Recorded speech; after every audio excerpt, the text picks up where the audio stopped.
Surprise surprise. আরে কি করছো নিখিল? তুমি জানো বাইরে কত গরম পড়েছে আর তুমি আমার গায়ে কম্বল দিচ্ছ? আরে তো কি হয়েছে সাহেব? ছাড়ো আমাকে।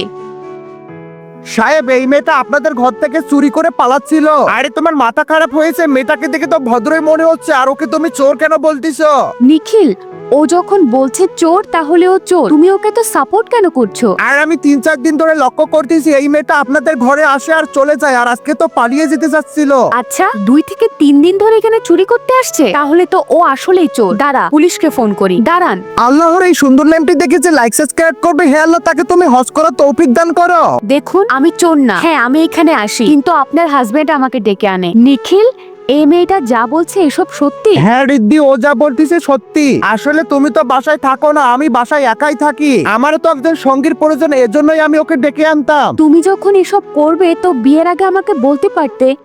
আমার জীবনটা এইভাবে কেন নষ্ট করলে?